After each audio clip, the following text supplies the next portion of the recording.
The UC Board of Regents set today on whether or not it'll block UCLA's move to the Big Ten, but I don't think they'll do much. You are Locked On Big Ten, your daily podcast on the Big Ten Conference. Part of the Locked On Podcast Network. Your team every day.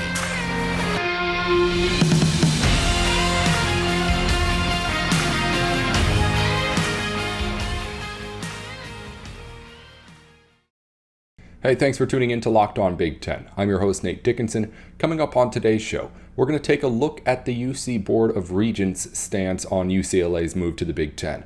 Board is set to meet today and take action on whether or not it will, quote, block UCLA's move to the conference.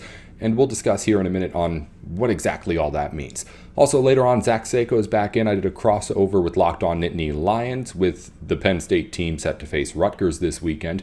You can go over and listen to the Locked On Nittany Lions show for our full episode previewing that game. And I talked to Zach about both Minnesota football as it's in contention for the Big West, and Penn State exposed Minnesota a few weeks ago, and Penn State basketball, which has 5 seniors leading the way. We'll recap everything else that happened in basketball yesterday, too, as we get into things here on Locked On Big Ten. Before we do any of that, though, today's show is brought to you by Sling TV. Sling has something for everyone, especially when it comes to sports and college football coverage. With a massive lineup of games across the ACC, the Big Ten, the Pac-12, and SEC, you can always catch the games that you want on Sling, and the ones that I want too. You can do it right now by checking out Sling TV to see the massive lineup of games they have all season long. Sling, the TV you love for a price you'll love. Try it today. Let's get into what's going on with the Board of Regents here. I don't know if it'll be a vote being had, but they're going to meet today on the action to be made against or for UCLA moving to the Big Ten. The Board of Regents has tried to flex this muscle for a while now, saying that they have the right to block UCLA's move to the conference, but I'm not sure exactly what's going to happen here today or what's could happen or what's possible. Well, again, just get a quick review of everything as that meeting is set to happen here this afternoon. This meeting is set to decide whether to, quote, block the UCLA move to the Big Ten. It was put together by a statement from the Board of Regents in which it released a whole bunch of financial benefits and expenses that'll be associated with this Big Ten move to try and figure out what exactly the impact is going to be on the school and, of course, all UC schools. They also released polls from student athletes, too, on their thoughts of the move to the Big Ten as well. And some of these numbers are interesting. I'll read some of them off here right now. It was 111 students, so not a huge sample size here. But in the size, 35% of people thought that the move would be positive to the Big Ten, 7% thought it would be negative, and the rest did not have an opinion, and majority in that sense. Athletes' biggest concerns were increased travel and missed classes by going to the Big Ten. About half were concerned about playing games in cold weather, too. That would make you kind of assume that there's a whole lot of outdoor athletes being mentioned in this poll. About 80% thought that, quote, national exposure, end quote, would be a major benefit. More than half also agreed that increased NIL opportunities and TV opportunities would come from moving to the Big Ten, which you can't argue with. Those are just some of the numbers. And it's just, again, a weird situation. We talked about this it's probably coming on close to a month ago now. The board is trying to get whatever power it has. Take and hold on to whatever power it has before UCLA gets out of here. It says it has the power to block the move. I don't know if it actually has that power. I don't know if the board actually wants to try to block UCLA's move to the Big Ten. Now, what's interesting is while the board says it does have the power to block things, it also did recognize in its report that the UCLA president had authority in exercising and being able to make this deal in the first place. So if there's a conflict of authority, I guess you'd call it, what ends up happening, I don't know. The point is, this is desperate. This is the last pitch desperation move by the UC board to try and maybe not even get UCLA to stay, but to at least get something out of it before they go. Because as things stand, UCLA is just kind of leaving. So do I expect the board to come out here and say, hey, UCLA, you can't go to the Big Ten? I don't really think so. Because one, the money is in UCLA's favor here. The reason why they went over is because they're in big debt and they need to make up for that. So I don't think the board's going to actually say, hey, no, you can't go. But as we talked about before, there's a possibility that they could try and put some sort of fines on things, that they could try and make it more beneficial to a school like Cal, who's still in the Pac-12, by making them try and split revenues. But I'm not sure exactly where the power lies here. And if the board does try and take some sort of big action in this way today, I don't know exactly what is going to happen after. I'd imagine there'd be some legal stuff happening. And in reading up on this, a good point made in that there is legal issues, and the Big Ten does have the advantage in the fact that it got UCLA to sign the agreement to come over. So whether or not this board has the power to stop UCLA, I'm not sure. But I know for a fact that the Big Ten has the signed, sealed, and delivered agreement with the UCLA Bruins already. So if that's going to be broken, it would need to go through and get through whatever it is the consequences of breaking that contract with the Big Ten. So while the UC may think that it has some legal ground here, the Big Ten is thinking that it does too if UC tries to say, hey, no, UCLA can't go. I don't know where the authority is here, and I still am not sure. I've been trying to read up and look and say, all right, is this actually something they can do? And the biggest consensus has been, that's what they're saying. UCLA is coming to the Big Ten. I would be shocked if there was any actual real progress made in stopping them. Maybe the board comes out and says, hey, you can't go today. But this is something that's going to happen. I'm not sure just how much of a hit UCLA is going to have to take, though, in getting away from the UC board's grasp. It's something that's a bit of an odd situation to have to go through. I mean, usually you would think that the president of the university and the board would have talked about this beforehand. But you know that there's a whole lot of people on the West Coast who aren't a fan of this. And some of those people are very, very powerful people in this decision making, I'm sure. So who knows what'll happen? To me, it seems obvious. There is no way UCLA is not coming to the Big Ten at some point. That's kind of a little bit ship sailed already. But as far as what the board can actually do, I'm really interested to see what comes of this meeting here today. I don't know if there's anything they can do that would be taken seriously off the bat by the board or by the school in the Big Ten outside of like, hey, here, pay us some money. Because if it's a money thing, Big Ten can deal with that. UCLA is in debt right now, but they'll recover. If it's something actually trying to restrict them from making the move, then that's when things get a little bit messy. But this is a desperation move, no doubt about it, by the UC Board of Regents. They're just trying to take anything that they can get before UCLA's out the door with nothing for them in return. We're going to talk to Zach Seyko from Locked On Nittany Lions here in just a minute on Locked On Big Ten about a couple of different things. Minnesota is still in the race in the Big Ten West, so I wanted to ask him what's been the difference between that good Minnesota team we saw at the beginning of the season versus the second half in which the Gophers have kind of fallen off a bit. There's been some changes in personnel in the Gophers, but the Penn State team was the first team to really expose that Minnesota squad. So I'll get Zach's take from way back when he played Minnesota, or his team played Minnesota. And also we'll talk a little bit of Penn State basketball, get a preview of a veteran team that's not picked to do too well in the Big Ten, but you know when it has that kind of experience, it's going to wreak havoc. That's coming up with Zach in just a minute here on Locked On Big Ten.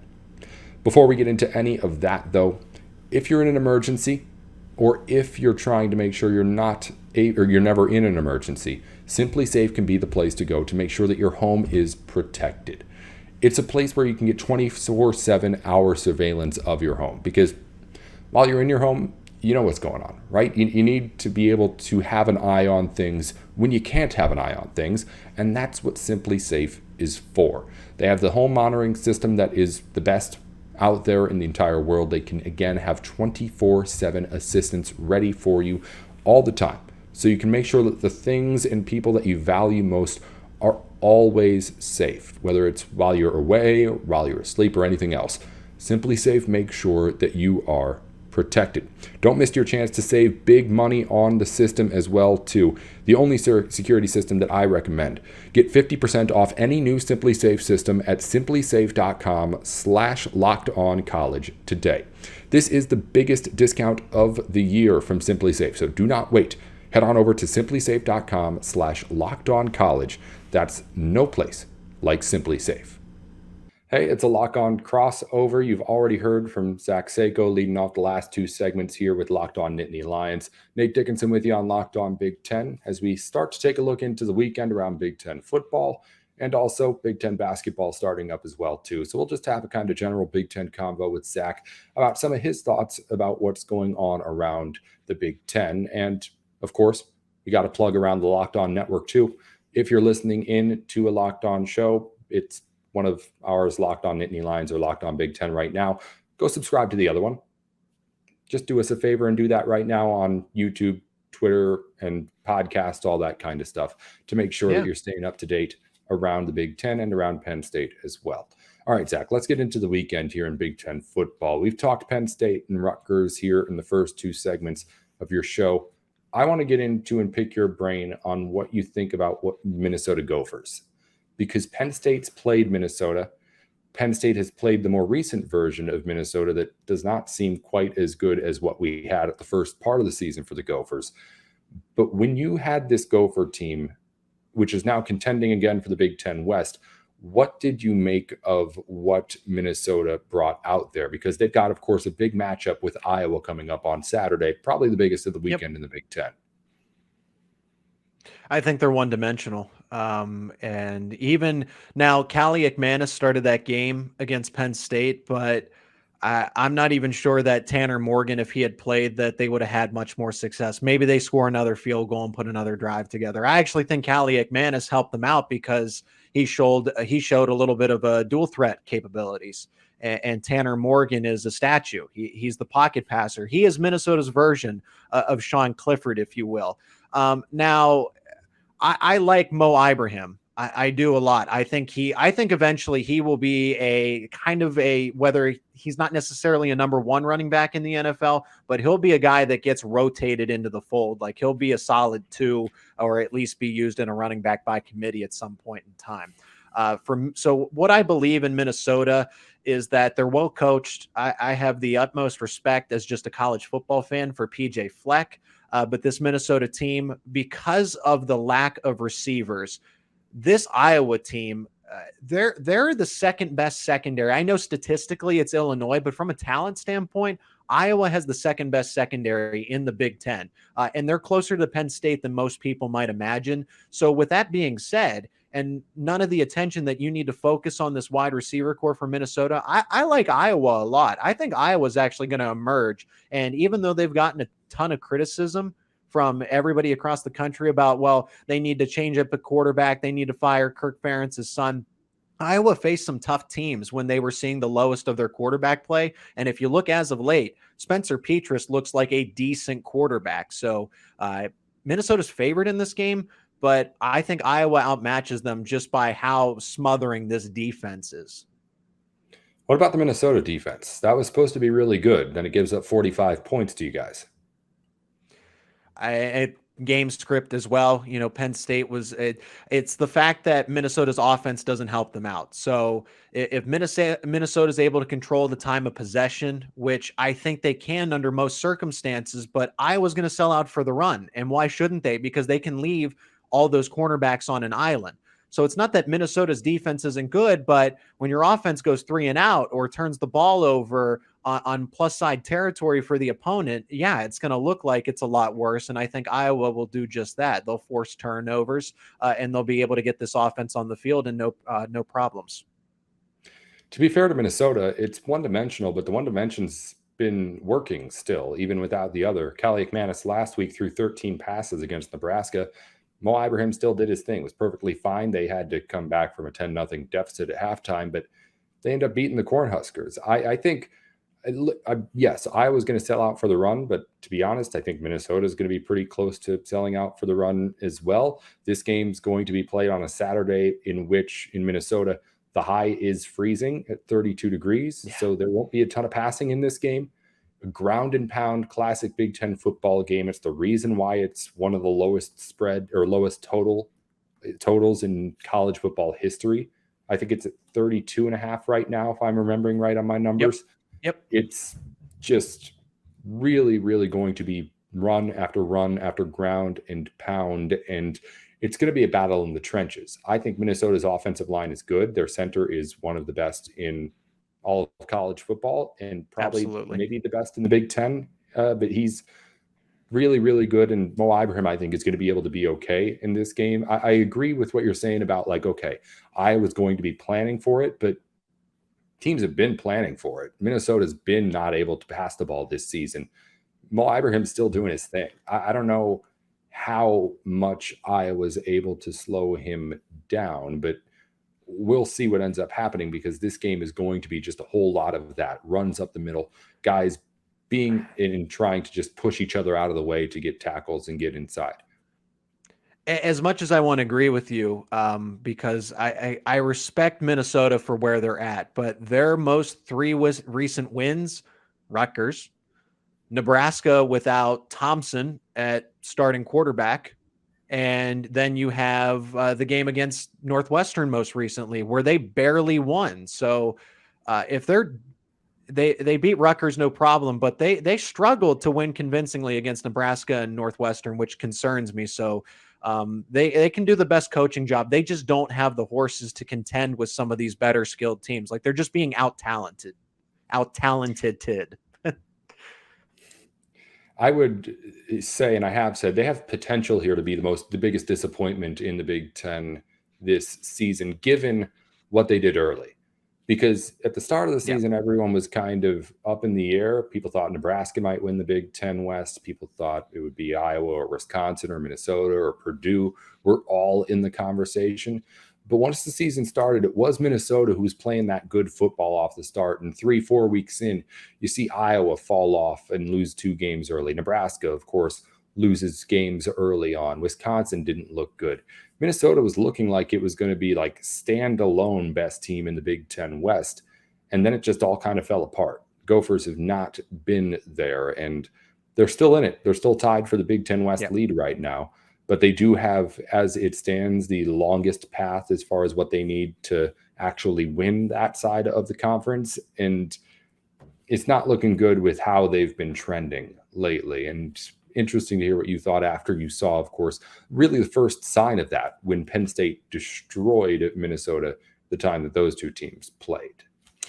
Zach, I want to move over to basketball for a second and ask about your Nittany Lions, actually, because this team isn't projected to be great, but in Big Ten basketball, when you have a team that's led by 5 seniors, you just know they're going to be able to knock off some teams come conference play.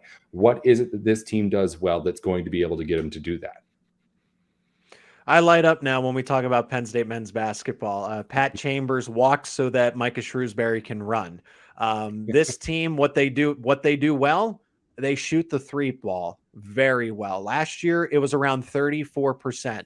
This year, they're shooting, and I know it's early in the season and they're not facing teams that are good at protecting the arc, but they're shooting 46% right now from 3-point land. And it was the case last year. Why couldn't they do that last year? Because they had really one bona fide 3-point shooter, and that was Miles Dredd, who had a shoulder problem and couldn't get it figured out in the middle of the season. But now you have Miles Dredd.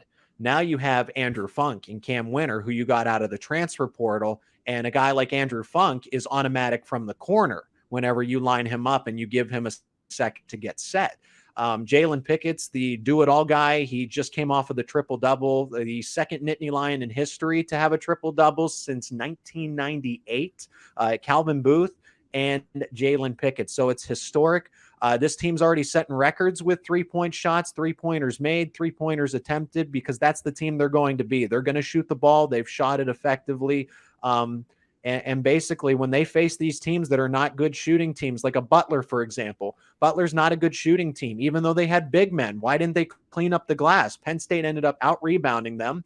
and they force them to take bad twos. So that's going to be the formula all year. And I think they projected them to finish 11th in the conference. They're going to finish top 8 easily.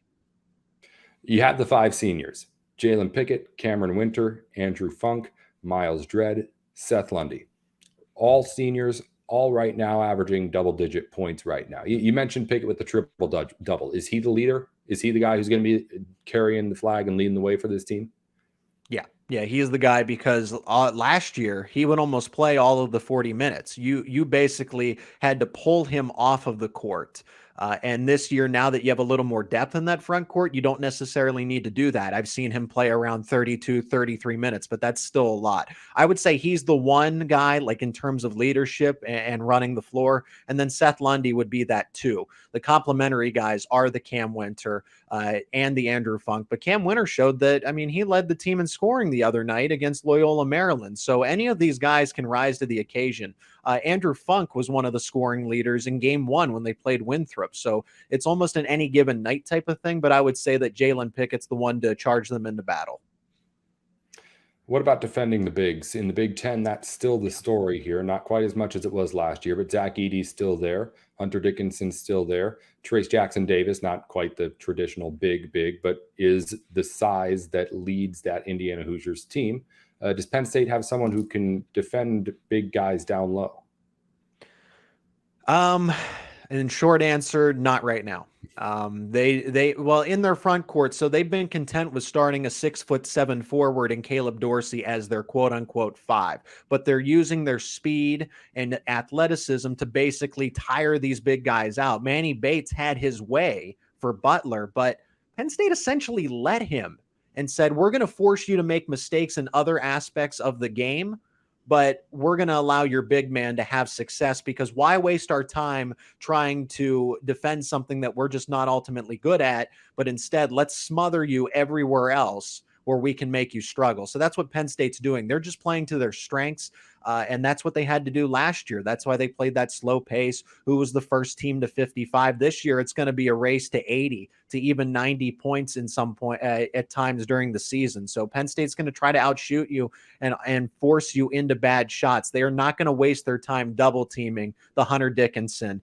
They will at points in time. I'm not saying they're just going to let them control the front court there, but they're going to definitely focus on creating turnovers, being good at defending the three-point shot, but they will allow and surrender those points and rebounds to the guy that's usually going to be 6'10" or bigger. All right, well, I got what I wanted from you, Zach. I wanted to know about Minnesota in that matchup coming up. I wanted to know about all those seniors for Penn State and how that's going to look this season, because I'm really interested in seeing what that team looks like.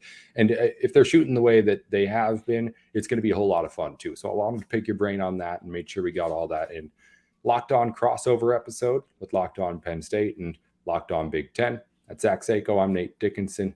We'll be back, of course, to wrap things up here in just a second. Big thanks to Zach Seyko. Again, I was on Locked On Nittany Lions here today, so be sure to head on over and give his show a follow if you're a Nittany Lions fan, and tune into the program where we preview Penn State and Rutgers coming up this weekend. Before we get into the wrap-up here on things on Locked On Big Ten, Built Bar is the best protein bar on the planet. It's the protein bar that tastes like a candy bar. If you've listened to Locked On, you've probably already heard of Built Bar, but as you already know, they're coming out with new flavors all the time. New flavors from Built Bar now, they just taste good and sound good all the time. Cookie dough topper, coconut brownie bar, coconut brownie topper as well. These are new bars from Built Bar that are your classic Built Bars with, of course, a new coconut or brownie cookie dough twist. Head on over to built.com and try them out, or any of the other bars that you enjoy. This is seriously, like, people love Built Bar. People message in and tell us that they like Built Bar. My family, who tries the Built Bars that we get sent, they absolutely love them. They went out of their way to say, hey, those were really good. Make sure you send those over to our house again. I don't even get them anymore.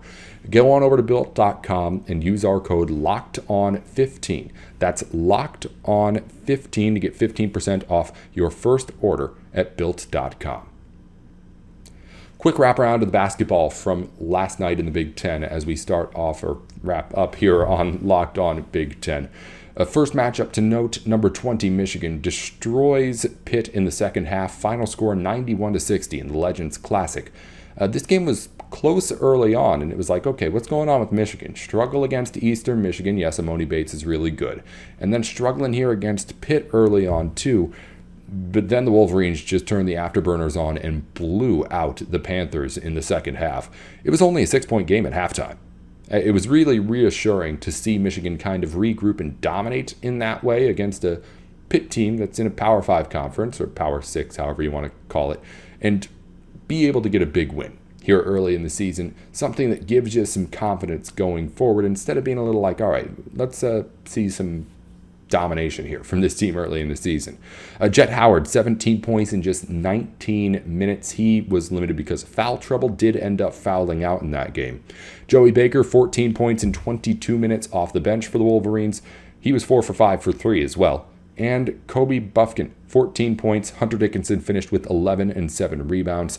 Wasn't the biggest numbers day from Dickinson, but he was a great game manager in there, working the ball around, of course, collapsing defenses as he does and getting his other guys good shots. So, solid win for Michigan.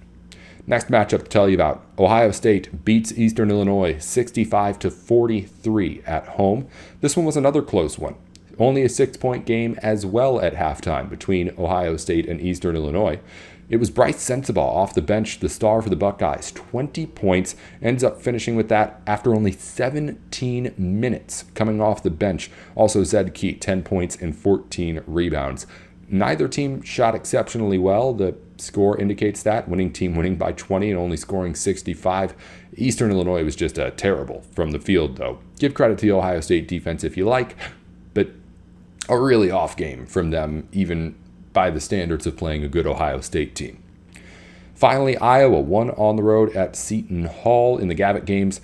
Chris Murray, 29 points in an 83-67 win. He gets 11 rebounds as well to tally a triple-double. Tony Perkins, 18 points and 5 assists. Philip Rebracha, 10 and 11 rebounds. And Pat McCaffrey with 10 points too. Iowa didn't shoot great at the start. Was able to regroup and obviously took control and dominated the rest of the way. Chris Murray looked really good. And if he's going to be this good, it's going to be really fun having Keegan Murray last year and then Chris Murray this year kind of be able to carry on that torch for the Iowa Hawkeyes. But it's looking like he could be that guy like Keegan was before him to keep Iowa in contention in the Big Ten. If they're able to look this good once we get into conference play, then we'll have that discussion. Seton Hall only 35% from the field, so this was, again, not one where it was a huge challenge for Iowa most of the way. But again, this is the only game from the Big Ten from yesterday that ended up being decided by less than 20. So at the very least, they had to keep things going for the whole 40 minutes and did. Let's look around the entire Big Ten schedule from yesterday in basketball. Of course, we'll have updates on everything going on throughout the basketball season. I think we may make that a daily thing, wrapping things up with just a look around basketball. If there isn't, until there is, I should say, the Big Ten conference games, and when football's done, will obviously be all sorts of basketball all the time. But until the season ends in football, unless there's a big basketball game non-conference to go over, I think we may end up being a kind of just quick wrap up here at the end on how everybody's doing. I'm not sure if that's the best way to do it, but we're going to find out what the best way to do it is until that season's over on the gridiron. Again, tune back in here tomorrow every single day on Locked On Big Ten to stay up to date on everything that's going on in the conference. Until our next show, you can follow us on Twitter and on YouTube and wherever you get your podcasts at Locked On Big Ten. It's 10 at the end, not TEN when you're typing it out. I'm Nate Dickinson at Nate with Sports on Twitter, and this has been Locked On Big Ten.